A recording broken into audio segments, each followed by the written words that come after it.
Hi guys, welcome to Manhood Explained. My name is Camille. Today is 19th of October 2020. Welcome to video number 297. Today I want to talk about why you should be proud that you're a man. And for some of you, this subject might be a little bit not politically correct. Maybe you don't really feel comfortable thinking about it. So let me explain before you're gonna, before you're gonna flip out.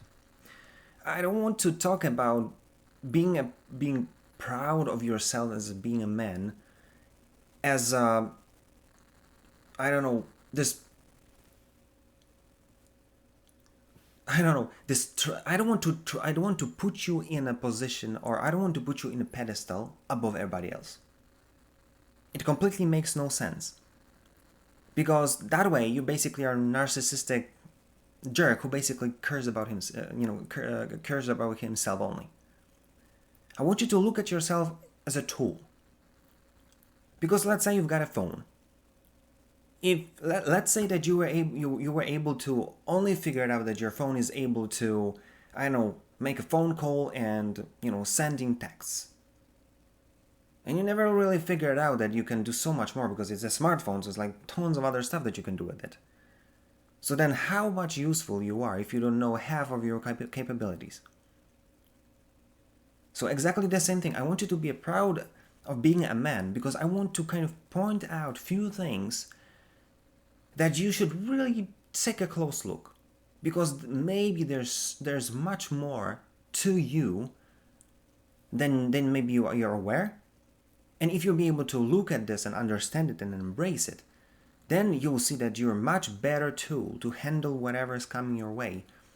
And you'll be able to be proud that you're a man just because you can use it for betterment of your relationship, of your girl, your family, and at the end, of yourself.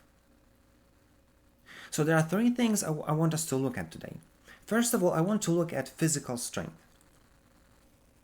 We are basically, as a man, as a species, we are in general stronger than women. That's a biological fact. That's that simple. But if you look close enough, you are strong, and if you're able to use that to your advantage and advantage of your relationship, that's cool. That's exactly what you're supposed to do. But look, there are so many times that she don't need your strength, but she needs you as a friend. She needs you to sit down with her, talk to her, listen to her. Not being like this gorilla running around all the time and just when she asks you or when she tells you that she's struggling with something, you'll just say, "Oh, do this or that, and that's gonna be fine. It's gonna be fixed." Maybe she just wants you to sit down and listen. Maybe she wants you to kind of put aside your strength and be fragile, be understanding, be nice, be kind. And interestingly enough, there are so many guys, when they understand that they're capable of that kind of behavior and being good at it, then you start to see that there are men that not only are capable of being strong, but they are capable of being really, really good friends. And those of us who are able to figure this out, you know how easy it is to build a relationship with basically any girl and any guy that you want, just because you understand that you're capable of it.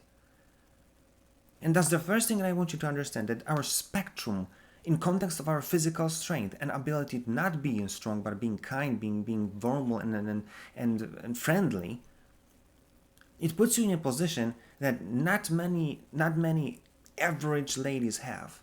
Because many of them will be much better in being kind and being friendly, because that's how they are. But not many of them will be able to be so strong as you. And that's why it's not really about comparison, but I want you to see that your spectrum is very, very wide in this area. Maybe bigger than you would even think that you're capable of. Think about it. Second thing, I want to talk about emotionality, or being able to feel emotions and do something about it. Because that's even more fascinating, because I was kind of fascinated with how men express and deal with emotions for years now, and it's fascinating to me. And many times I say that our girls are having much wider spectrum of emotions, and that's obviously true. If you ever met any girl, any lady, you'll know that it's completely true. But it doesn't really say that if she's having like this much and she understands this much of emotions and we understand just only this little, you've got to understand that you will feel emotions in your spectrum, and your 100% will be completely 100%, even if for her it's going to be like maybe 20, maybe 15. And in that particular area, it's interesting because if you push a guy strong enough against the wall, you will break him. You will literally break a man. And we are capable of crying. We are capable of being completely destroyed. We are completely capable of being completely overwhelmed by the emotions to the point that we are completely useless in any area. It just shows that even though we feel much less emotions, or we understand much narrower spectrum of emotions, we feel and we've got them. And they are able to break us down completely. But on the other hand, which is fascinating to me as well, is that we as men, we are this kind of capability or ability to coin or kind of channel our pain into anger. And not many ladies are capable of doing that to this degree that we can as guys. That's why so many times you probably heard that there were wars started because of women, because of love, because we just couldn't stand that situation went as it did. Excuse me. And that is fascinating because you can see that if you push a man enough and he don't want to break, he can make a decision to get angry, and then he's gonna basically level everything, level everything that is in his reach, and he'll burn everything to the ground. We can completely go berserk. We can completely, roadkill everyone. And it's fascinating because, again, it shows you how our spectrum is wide, and in many respects wider than ladies here. So, again, think about it. What is the thing that you're kind of underappreciate yourself with? What are the things that you never really use because you never even thought about it? You can have this wide spectrum of emotions and you can do something about it. Because again, if you're emotional, you can share it with her and kind of be a really good friend, as we talked in point number 1. But then if you're able to be angry, maybe it's your skill to be much better in not allowing yourself to fall under emotions or be flattened by emotions. And that's a very, very impressive characteristic to be good at. And then point number 3, I want to talk about wisdom, about in general being able to be smart. And in general, we as guys, we kind of laugh about everything. We joke about everything. We are basically fooling around, joking about. It's like all our lives are basically about making jokes and having fun. And we can go so far that not many ladies are able to do. Because we can go so abstract, we can be so dumb, as Patrice O'Neill always said, that we can be philosophical about dumb stuff. I completely agree. We can go so far that so many ladies are not because they feel like their dignity it's endangered. We don't care. We do dumb stuff because our pal's gonna laugh at us. And that's why so many ladies are saying that they want funny guy because they want to have fun, but they don't want to go so far. Some of them can, but not everyone. And then on the other hand, which is fascinating, that so many guys are able to get to the point that if you start talking about really important, like really high and abstract subjects, so many of them can surprise you that they can be really kind of knowledgeable, they can handle abstraction, they can handle even emotions, and you'll be surprised. Like, I would never expect that this guy would be so smart. And I don't know, it's something to be checked, but as far as I remember, Jordan Peterson was saying about, I think, IQ. He was saying that characteristics for women are more in the middle range, and in men we are or complete idiots or complete kind of geniuses. And it's fascinating to me because it shows that, again, our spectrum is so wide. And then again, the question is, what do you don't know? What do you underappreciate yourself? What do you never even look at yourself? That maybe there's more to you than you thought. And again, going back to the subject, again, it's not about putting yourself above everybody or anybody else.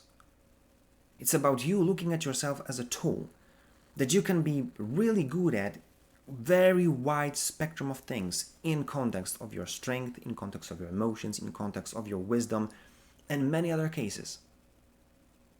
So that's why I want you to think about it and kind of ask yourself, what is the thing that maybe I should look at? Maybe those three are just the beginning. Maybe, and this is kind of my reasoning about recording this video, is to kind of push you toward thinking, what else I want to know about myself? What are the things that I might be even better at? Because maybe you want to be better at, I don't know, maybe patience. Maybe you want to be really better at using your skill of or artistry, or being able to be creative, to use this in so many different ways.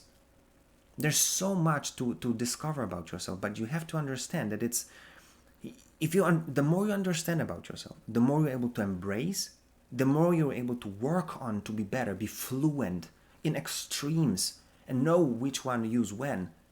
Then you can be really useful. You can be really a great asset in your relationship, in your marriage, in your family, in your community, in your church, whatever. But you have to be able to look and see what is there more about you that you don't know. Listen, this is what I want you to take from this video. It's so easy to be ignorant because you don't have to do anything. You can just to be as you are and just like, meh. But if you allow yourself to understand that there's probably much more to you than you can think, and if you spend just a little bit of time to work on it and to start understanding yourself and being fluent in this wide extremes of things and understand when to use which, then you'll see that you're really going to change yourself, and you're going to change how people see you, and especially how your family, your wife, your kids are going to look at you, because then you'll be much more amazing guy for them, whether you play a role of husband or father. And then you'll understand that you're supposed to start to be proud of you, of yourself, because you're a guy. Think about it and do something about it, because your ability to understand and embrace those extremes in your life, or not, will be the beginning of your demise or beginning of your greatness for yourself and for your close ones. If you like this video, like, share, comment. If you didn't, comment as well. Tell me what you think and what is your experience. And if there's anything you want me to talk about, just give me a shout and I'll be glad to do it for you. That being said, see you tomorrow.